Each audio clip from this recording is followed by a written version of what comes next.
Hi, and welcome back to another episode and our final guest episode for the season. My next guest is coming back to the podcast to chat about her burnout experience. So, trigger warning, we are going to be speaking about suicidal ideation during this episode. We've had the pleasure of welcoming her before, and you loved that episode, so I'm sure you're going to get a lot from this one as well.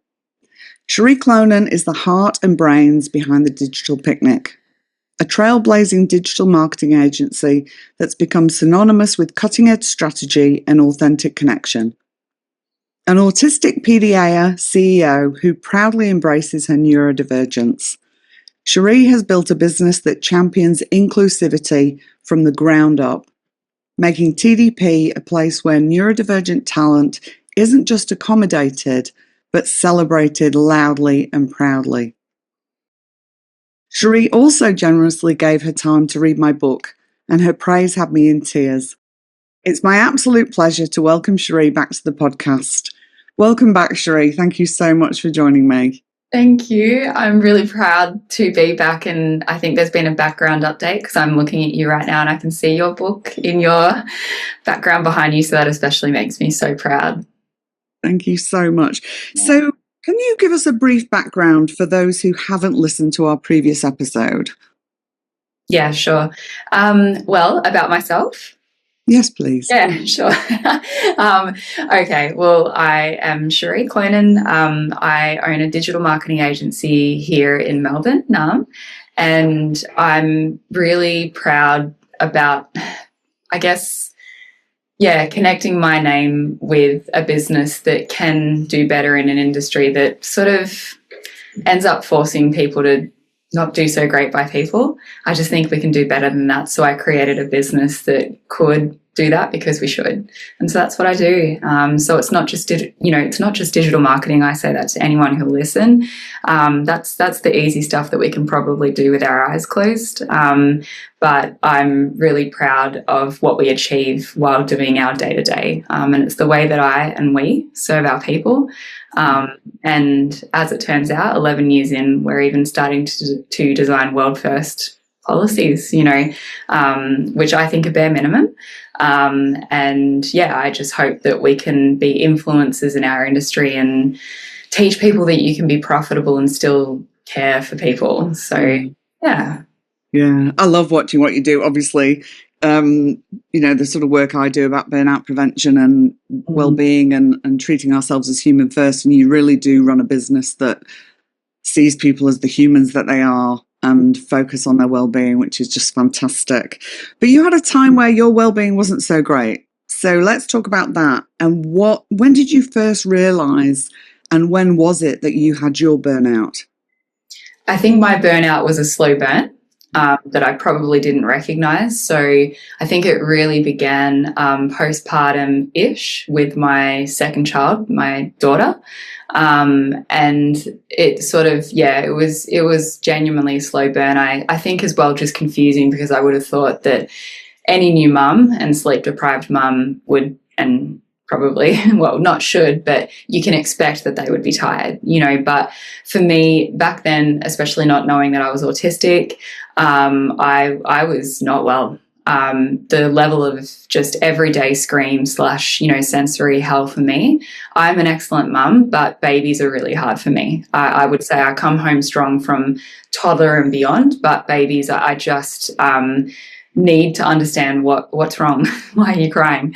And I also I'm someone who genuinely needs not just sleep, but quite a lot of it. And I'm not ashamed to admit that. I find a lot of people feel embarrassed to share that they honestly need 8 hours sleep. And I'm like, no, you don't want to be around me if I haven't got 8 hours sleep. Like if I don't have that, I'm going to need a Snickers, So the burnout was chipping away and quite slow there, but not recognizable at that point.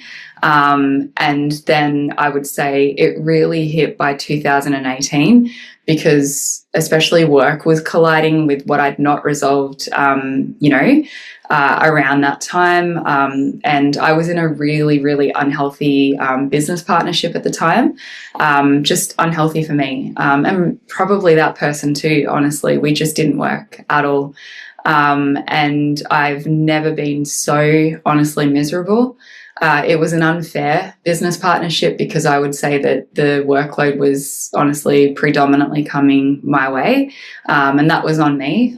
Just an absolute lack of boundaries, a bit of a yes girl at the time in every sense of the word. And so I was just flying all over Australia, saying yes to literally everything. And it really did get rock bottom-esque. It reached a point where it was not just physical, and the physical part of the burnout was that my stomach, on investigation, was covered in ulcers, gastric ulcers, which had to be, I had to have surgery, to treat that.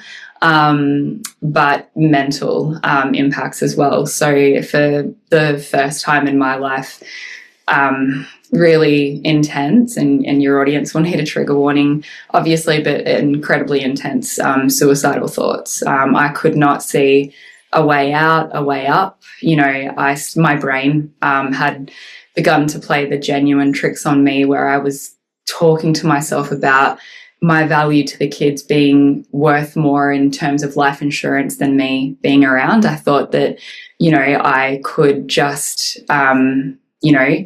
do what my brain was sort of tricking / forcing me to believe was the best way out, and at least at a bare minimum chip away at our mortgage, and maybe leave my kids somewhat set up, which is wild because that's the horrible reality of suicidal ideation, is that now that I'm so very far on the other side of that, I can honestly say I'm so more valuable than a life insurance payout. I am an excellent mum and I'm irreplaceable on the home front, but that's what burnout, does to a person when left really untreated, continuing to ignore every physical and mental sign of burnout.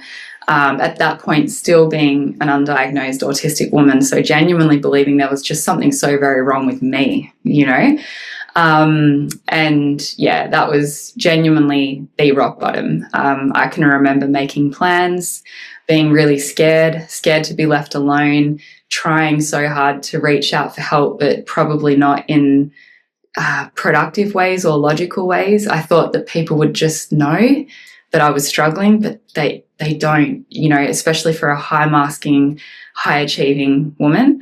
Burnout just doesn't look as obvious to anyone from the outside, looking in. So it was a really, really dangerous time, to the point where my husband, who I describe as my best friend, didn't even know how serious it really was and how severe the plans that I was making, even were. And you can just imagine that it just hit that point of absolute rock bottom. And just had to sort of claw my way out and get back to me again, which took a long time. Yeah, gosh, so much going on. You had young children. Yeah. Business was really busy. You had the stress of the partnership in the business not going well. And, thank you so much for your openness and vulnerability to share that as well, because I think these aren't conversations that we tend to have. And burnout in the conversations we are having, I think, can be minimized. And what you're saying is you had physical to the point of surgery for ulcers, yeah, but also that you got to this point that you actually were thinking of ending your life. And it's so important that we do talk about this, because when we get to these places, it can be so hard. And like you say, with high masking individuals, a lot of people aren't going to see this. So there's so much in this, isn't there, about, that inability or unwillingness to let people know, because of a lot of the stigma and shame that can come from this in the society that we live in. But also when we can get to those dark places, and I've been to those places in my life too, so I do understand that, is that we don't feel like we want to reach out either, or we don't even know how to reach out. Not at all. So I really appreciate you sharing that. When you do look back, what do you think some of the signs and symptoms kind of earlier on were that you missed or minimized or just didn't want to think about? It was just waking up each day with a feeling of dread. And I felt like, and this is really niche, so if your audience haven't watched this movie, I completely understand, but there's a movie with Hugh Grant in it called About a Boy, and he feels like his life is not a lot, and he's getting through each day and considering almost each hour / couple of hours as units of time. So he'll just complete one task and he's like 11 units. All right, I've just got to get to whatever the ultimate score is for the day. That's genuinely how I felt like that period of my life was. It's hard to even remember so many parts of it, to be really honest. So much of it is a blur. And I would just hang for my husband to get home from work, which he had a really unkind work schedule at the time, lots of interstate travel as well, because I just needed to tap out all the time. I was craving to tap out more than I was craving to tap in. I felt really selfish. But the body and the mind goes into self-preservation mode. It is just trying so hard to survive. For me, some people, I'm not sure, everyone's different. Some people stop eating, but for me, it was a level of binge eating that I couldn't recognize myself. I would just be eating to find comfort in ways that I wasn't able to actually reach real comfort, and peace. And so I would just take it out on a KFC Twister meal, like upsized right before dinner, hiding in car parks, just eating that before I'd get home. And, and then the health impacts, like straight away, just an immediate, almost like type 2 diabetes piece for myself. And, just hitting a weight. I'm not going to talk about numbers. That's not the point of this conversation, but I felt so physically uncomfortable in my own body because it was not the body I was used to moving around in, forgetfulness, forgetting things that should matter, like my dad's birthday. I just couldn't even remember the date. Just my friends, especially my best friend, would describe my attachment style as avoidant. Thank you, childhood. But she is incredible at bringing me out of my, kind of like avoidant cave. But I would say around that period of my life, the avoidant attachment would have picked up in a really big way. And I was just self-isolating to protect self and so on. Except that no one would recognize any of what I've just shared from the outside looking in, because I also had a business that had a growing, visibility piece. And all I got told every day was how proud I should be and you're growing, you're this, you're that, and so on. And I just thought, I don't even want to be here, I'm not enjoying literally any of this, So it was just torture to hear people constantly commenting on how proud I should be and you're growing so much and everything's so successful. And we all know around that time, that was 2018. So literally just a couple of years into business, there was no salary. I was so broke. It wasn't even, you can't even comprehend the level of broke that Dave and I were at the time. So for a woman who craves authenticity, and it not feeling in any way, shape or form authentic in any way, and also having to market a business and share and I say this in inverted commas, but successful business partnership, torture, just hell on earth daily to be that inauthentic, just such a sad time. So like lots of signs, but again, too many of them, attributed to just postpartum in general, I would say. Yeah. Yeah, and I think that's a really good point. I mean, it was such a devastating time for you. And I think, you make such a good point there that people will look at this and kind of say, their experiences they're going through themselves and be like, oh, it's because of, or I'm just tired because I'm a new mum, or we've got on a lot at work, or, it's a tricky time in the business. And really kind of rationalize and come up with reasons for why, rather than really tuning in and thinking, well, hang on a minute, there's so many different things here, physically, practically, emotionally, all of it, disconnecting from family. And it's so important that we have these conversations. I mean, the reason that I've done this whole season and had different people on to talk about their stories is because there's some real similarities. But then there's some really different and unique pieces to this, which I think shows this picture for people that this can manifest in so many different ways. Yeah. And we can Google, I'll say to people, look, you can Google and you can find a list of what burnout looks like, but don't just think that if you don't match that list that you're not in burnout, because I'll always share as well, my roommate from uni when I was doing my PhD, he was my first guest on the podcast, and he talked about, he's a really funny guy, and he talked about how everything became funny. But for him, that was about avoiding dealing with anything in a serious manner. But nobody's going to look at somebody and say, oh, like, Jacques so funny, he's probably not okay. Yeah, so true. It's like, that Robin Williams thing, like sometimes the funniest, the funniest people I've met, you scratch the surface and they've got so much childhood trauma, like, and they're so funny because it's almost like a coping mechanism, I would say, So I always say, look at what you are doing more of or less of. That, less of the helpful stuff and perhaps more of the unhelpful stuff, so that we can get this picture for ourselves of what it is. If you look back, what would you say was the thing that surprised or shocked you the most about that experience with burnout? Just how high performing I can be in rock bottom levels of burnout, which is why I love what you just shared there around, you can look up the description of burnout, but if you don't see yourself represented there, you can feel invalidated.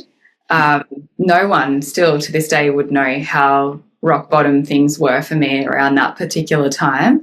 And it's because I think I could be I could be sub levels of energy. I could be absolutely struggling. And I just don't think people would ever know. I am such a high, and I don't mean this in a complimentary about my own self kind of way. It's actually a bit dangerous, to be so honest, but I can still perform really well and to a really high standard in the thick of burnout that folks wouldn't even believe, is going on for me.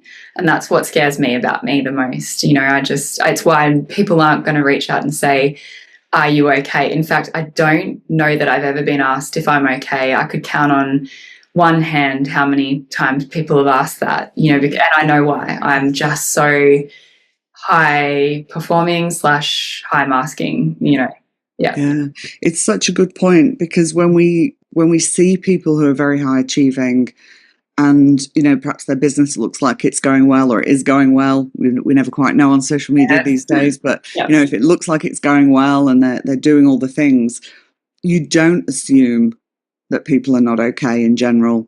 Yeah. I had been diagnosed, I'm diagnosed autistic ADHD, and throughout my life I'd had diagnoses of anxiety and depression, and I can remember my GP always saying, you're a very high functioning depressed person, Hayley. And people would have not known I was depressed because I could do a lot. So I'm really resonating with what you're saying. And again, it's important for people to hear this, because if you're out there doing all the things, people are not assuming you're not okay. Like you said, you just wanted people to know that you weren't okay. Of course people don't know, because we're not mind readers.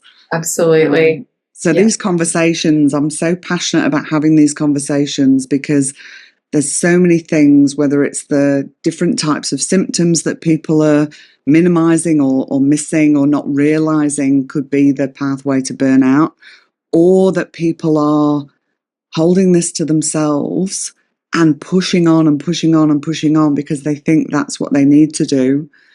It's just so important we keep talking about this. So I really appreciate your openness and your honesty and your vulnerability in sharing what you're sharing. It's really much appreciated. What were some of the things you did to recover from burnout? Well, I hit as much as I could tolerate within an unhealthy business partnership and then called it. I hope that person felt equally relieved. We weren't working. So that just logically was the easy thing to do, because I just thought I can't bear this for another month, it just reached that point. More importantly though, what did I do to recover?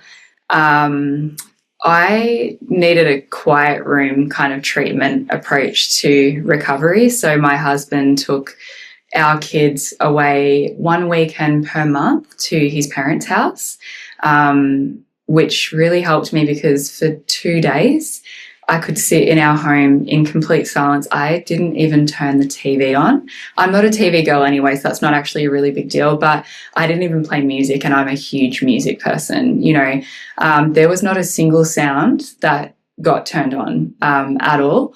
And I honestly sat on the couch and stared at our plain white wall, which sounds, I can only imagine what people are thinking as they're hearing this, but I can't tell you how much it healed me.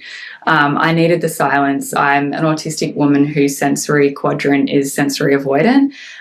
So I just needed to take away as much of that as, humanly possible. And that was actually that played a huge role in just finding peace as a high functioning burnout person who still was working full time throughout all of this, throughout the most intense suicidal thoughts, leading team. It's just wild how high functioning this state of burnout, that I was in really was. And then, of course, medication. I needed antidepressants, very much so. And then therapy, so they were the main things. I needed a really supportive best friend. They needed to be a safe green flag. I've got the best friend that I would wish on every autistic woman. She is the biggest green flag. She's ADHD. She is the safest person I've ever met in my whole life. She's saved me in so many ways. And so I was really lucky that I had a friend like her. That was really helpful, but I would say those pieces were the bigger things. My burnout, it's never really had a lot to do with reducing work hours, to be honest. My burnout comes from not achieving, to be honest. If I can see that I'm just literally, for lack of a better word, but like pushing, uphill, that's when I get really burnt out. If I can just see that there's no purpose to what I'm doing, and it's just not moving the needle on anything good in my life, that's when I get burnt out. It's never had anything to do with hours worked, believe it or not, which I hate to share because I don't want anyone to hear that and think, oh, well, I can just keep, where if burnout looks different for someone who's listening, where it has everything to do with the hours that they're working, then reduce them. But for me, it hasn't ever really been that. I'm not sure why. I wish it was, actually. Yeah. So what I'm hearing in that is there was lots of support from others in lots of different ways. Like your husband would take the children away on a regular basis. You had support from like medical intervention. You had support from therapy. You had support from a friend. And then that alone time for you as well, where you were really understanding yourself and what you needed from a sensory perspective. And, you and I have talked about this, about the hours work not being an issue for you. And for some people that might be the case. And for other people, like you say, it might be that they're working too many hours for them and they do need to kind of reduce that. Yeah. The key, I always talk with people in my work and a lot on the podcast, is the key is really understanding ourselves. Mm-hmm. We have to know what works for us, because if we start kind of giving prescriptions of you should live like this and you should work like that and you should only do this many hours or you should only see this many clients or whatever it is that you do, then we again fall into these traps of then, well, I'm struggling to work perhaps the way Cherie works. Yeah. What's wrong with me? And then Absolutely. it has that impact again. Because Yeah. I think the other piece with burnout is it really has an impact on your identity, doesn't it? Yeah, absolutely. And what can be appropriate for one person is, I remember when I was in it, I saw a practitioner and they suggested that I needed to build a routine. Now, you can imagine how quickly my brain got around. I'm like, okay, right, tell me what it is. I'll write it down. And it was horrific for me. I had to wake up at 5 a.m.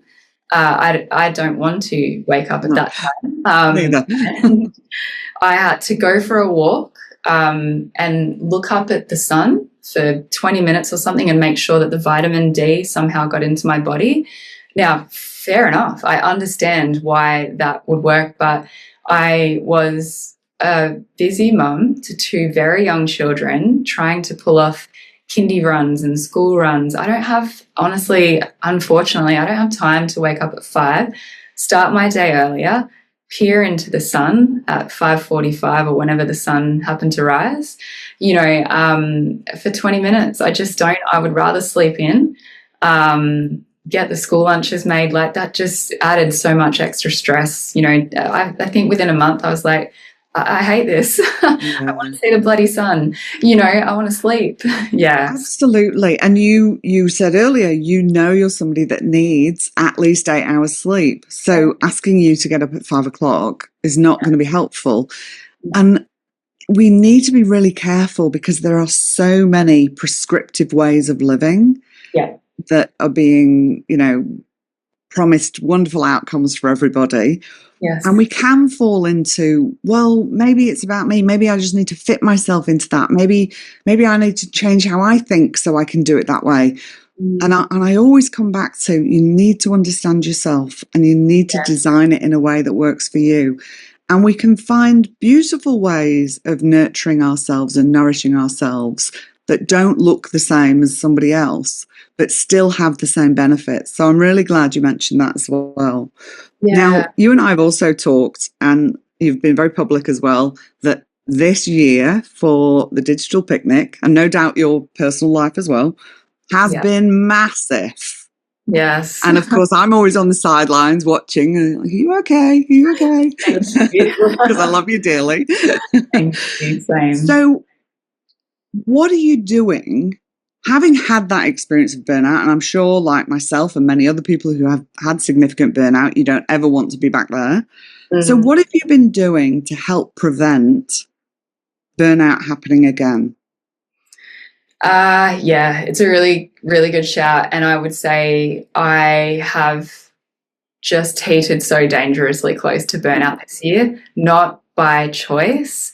It's felt somewhat forced. This year's been challenging, even just economically for small business owners, so that's the elephant in the room. And so as much as I'd like to follow a list of things that I know would work for me this year to not get so close to burnout, the extra pressure that I have is that there are just so many mouths I have to feed beyond my son and my daughter. It's the pay run. I have a pay run each year that's more than $2 million.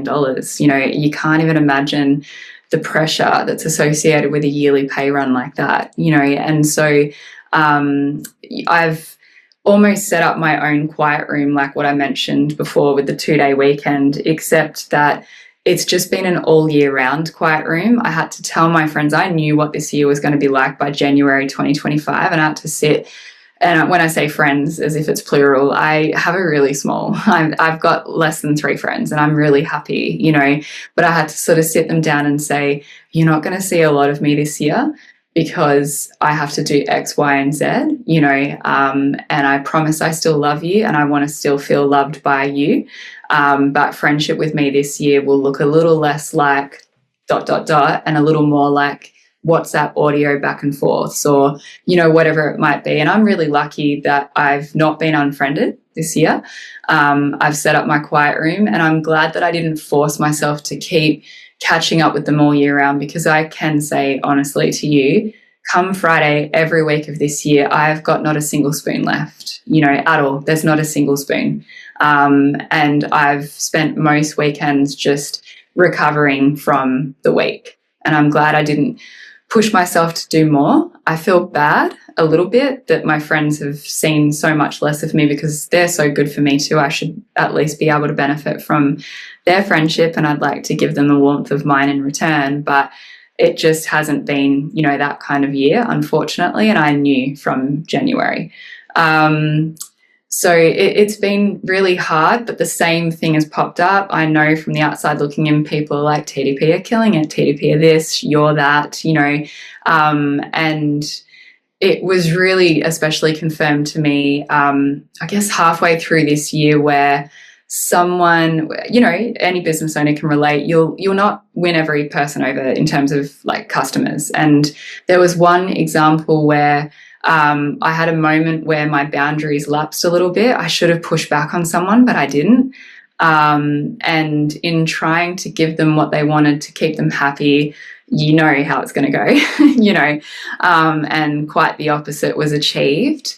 And they wanted me to over-service, over-deliver, despite having already offered just everything to rectify the situation down to a full refund. I just wanted to this isn't going to work, so here's the refund, but then they still wanted more, and yeah, I just remember in that moment something they said, it was just sort of like, well, you should be able to do this because you're killing it online. It wasn't those exact words, but it was just holding me to my social media impressions, and I thought, oh, this is dangerous. We shouldn't be doing this to women in business. And at the time, I was 1 month having not recovered, but I'd had a hysterectomy. I was 1 month on the other side of that, and I just thought, this is terrible. I'm not even able to recover from a major surgery, and that felt like that was one of the harder moments of 2025 for me. The inability to truly recover from a major surgery, and then being held by one unhappy person, to whatever we were sharing online. You're growing so much, you're this, you're that, surely you can do X, Y, Z for me. So it's been a year of depletion, I would say, where you're trying your best and just seemingly not winning over everyone that you would like to. And how I'm looking after myself is what I've mentioned, just unfortunately just having to go in and do less. And I think just advocate for myself more to the point of probably coming across like a villain, you're not, no one is, but the people pleasers in this community of ours, yours, will know that advocating for yourself in its early stages feels like being a villain, So I've had to make people unhappy. I've had to cop being disliked, and I do that comfortably, knowing that sometimes the people that are the most unhappy are the ones who've had far too much above and beyond from you, and they don't like that you're putting in the boundaries for the first time. It's not great, but that's absolutely how I've protected self this year. I'm doing okay. I joke, I not joked, but I sort of said before, my burnout is never attributed to hours. However, I did push it this year, and I found out there is a cutoff with the hours worked, and I do seem to have a limit with hours. So yeah. Yeah. So, I mean, it sounds like you had put boundaries in place, obviously, with the friendships and the sort of things you're doing. And it can feel really uncomfortable. And I think part of us taking care of ourselves is being willing to be with discomfort of letting people, particularly if you're a people pleaser or a recovering people pleaser, that sometimes you are going to disappoint people, or people aren't going to like you, or they're going to judge you. But guess what? Some people are going to do that anyway, no matter what you do. So, I say in my book, I've got to a point where I know I need to live my life the way that it works for me. And yes, I am going to disappoint some people, and I have to be okay with that. Yeah. We need to take care of ourselves. And I want to say as well that we have had some conversations where, and I think you've also put this out on social media, that whilst it has been so big this year, you have been kind of paying attention to what's working and what's not. And in the new year, you've got some new kind of Cherie policies for how you're going to work and how you're going to show up, so that you don't have a repeat of 2025. And I think that is so, so important, because we can have these periods of time. I mean, ideally, I wouldn't want it to be a year for somebody, but, but we can do these things as long as they are somewhat time limited, because if you were going to be doing 2026 the same as this year, I could almost guarantee that you're going to be back in burnout, yeah? I can tell you, I could not pull off this year again. Haven't got it in me. So I love that you've been paying attention and sort of had time to think about and make decisions about, okay, what are some of the things? And you've got an amazing assistant in Danny. And, I think she's probably been telling you perhaps some of the things that you could do a bit differently. Yes. And again, this support from others, and realizing we don't have to do it all ourselves or come up with all the ideas ourselves. And if it is people that know you well and care about you and perhaps even see some of your blind spots, it can be really helpful for them to be part of these conversations. Hey. Danny is a huge part of my burnout roadmap. She understands me so well and just is fluent in sometimes the time blindness that I lack. She understands my calendar better than I ever can. I can get my calendar into a disaster zone with the click of a finger. I really can, because I want to say yes to everything. My brain is designed to just say yes. I love it. I love the dopamine, the excitement, just everything. And then she will look at something and say, you are going to be bawling your eyes out by Saturday morning if you repeat this week's calendar again, So, yeah, and the biggest thing this is so small, but 6 months ago, maybe 9 months ago, my calendar was accessible to everyone on my team, and they could just put a calendar block in with me for whatever they needed at any time that they needed to. Wow. I know. And she said, Cherie, most people have to go through an EA, for a calendar spot just to protect the calendar. Can we just roll this in, please? And so we did, and that was just so easy. I'm embarrassed to even share this, but sometimes your business grows and you just can't mentally keep up with the growth, and you just think, why would I ask my team to make a time to see me with my EA? Like, my door's open. That's how I always thought it would be, but not when you double in team size in 18 months. You can't. And so just her doing that, I feel able to breathe through my calendar now. Like, it's not mean anymore. It's a really kind calendar. So, yeah. I love that. I love that so much. Looking back over this year and looking back to when you had the burnout, what do you think has been your biggest lesson? From this year? Either from this year or from the burnout experience. I think every time I end up in a burnt out spot, it's just this unhealthy thing that I've seemingly always had, where I just want to please people. Like, I really do get a lot of joy from making people happy. And I have learnt that there are some people out there that'll exploit that in every sense of the word. And I don't like to share that because it sounds so pessimistic, and I love my dad, but he will agree. I've always said this about him. He's the most pessimistic person I think I've ever met, and I've deliberately gone the opposite. I'm so optimistic. I want to believe in everyone's goodness.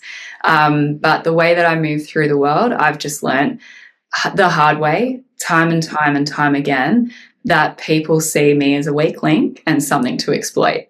And instead of treasuring something or someone that is wanting to make, I don't know, their little day, their day better, or their little world, better, and so on, they think, how much more can I take from this one person?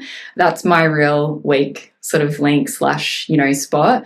And so I've just had to, I feel like Willy Wonka a little bit when he closed the chocolate factory, and just like locked the general public, from it for a while. I've been in this era where I've had to close the chocolate factory and stop giving away my recipe for the everlasting gobstopper, because unfortunately, like in the movie, people want to steal the recipe or just kind of like exploit this beautiful, wonderful, magical little place being, the chocolate factory.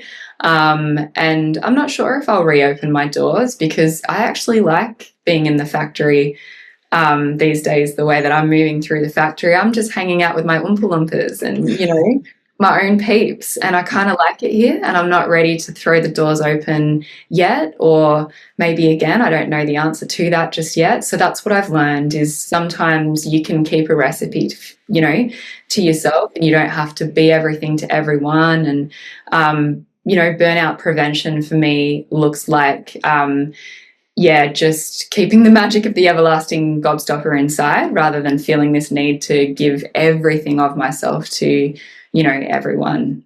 Yeah, and ultimately you can't be everything to everyone.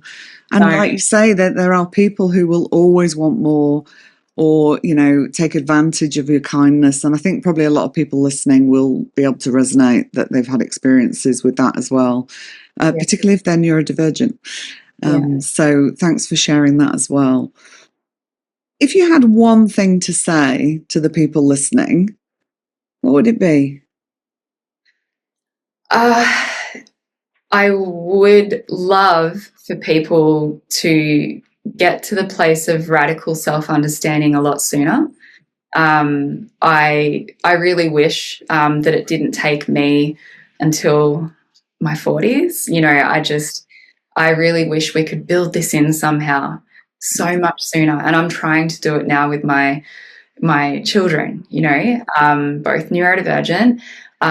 So yeah, I just think the best burnout prevention advice that I give is to radically understand self so that you know how different you are as a person, so that you can apply what works for you, so that you don't have to wake up at 5 and stare into the sun and get in however many grams of protein by whatever time, because the cortisol will spike if you don't.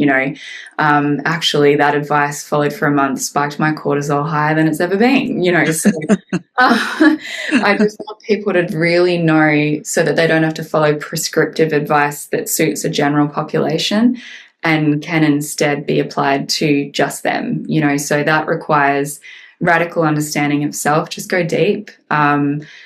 Make yourself your own special interest. It's not narcissistic to do that, and it's been one of the best things I've done. I just honestly wish I figured this out in my teens, 20s, even, and not my 40s. Oh, absolutely same.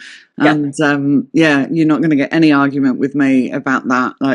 The whole premise of my work is understand who you are and change that relationship with yourself so that you can take care of yourself in a way that works for you. And if anyone needs any help doing that, you could read my book, From Self-Neglect to Self-Compassion. And there's lots of beautiful reflective questions in there that can really help you connect with who you are and how you operate and what works for you. And as I said at the beginning, Cherie very kindly did a review of the book for me and had me in many tears, as you do, Cherie. So grateful. Before we finish up and you tell people where they can find you, I'm going to ask you the question that I ask all my guests, and I have asked you this before, but we're at the end of another season later now. So if you could meet your 80-year-old self today, what do you think she'd say to you now? I think she's a woman who's just the most unmasked version of her PDA autistic self. I think she's an absolute badass. I think she's the woman I can picture myself at 80 as a PDA autistic mother and maybe grandparent, if that's what my children choose. I can visualize it. I have a hallway, and in it, it's just a shrine of everything that's great about PDA. I want photos of my grandchildren all flipping the bird in true PDA spirit, at whatever ages they are. And I just want to, believe that there will be not one part of me that's apologetic about how an 80-year-old PDA autistic woman moves through the world. So I hope it's on full display. I hope PDA is just so much more heavily understood. And I hope that when people walk into the hallway of my home and see photos of my grandbabies all flipping the bird from babyhood to child, teen, whatever, they know that they've just walked into the home of a PDA autistic woman, and it feels like a celebration, so yeah.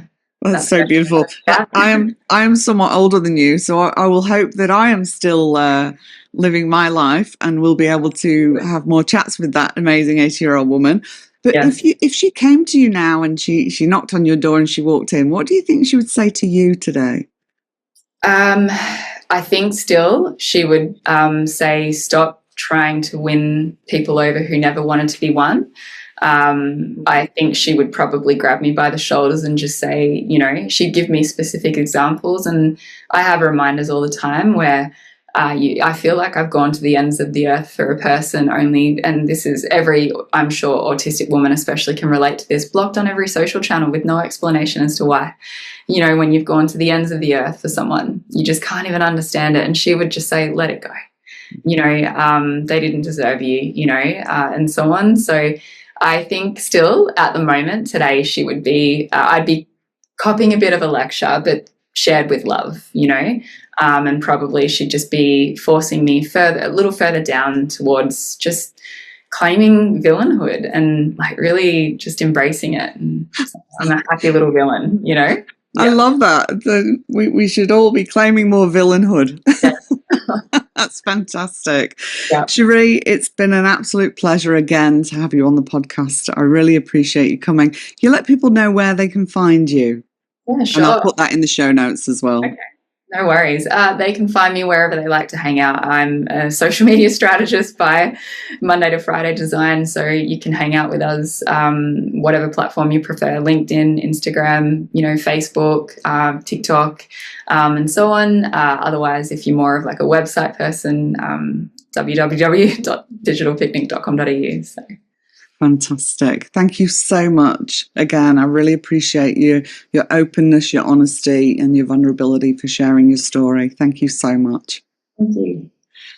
And I'll be back next week with the final episode for the season. And in the meantime, go well and go gently with yourselves. See you soon.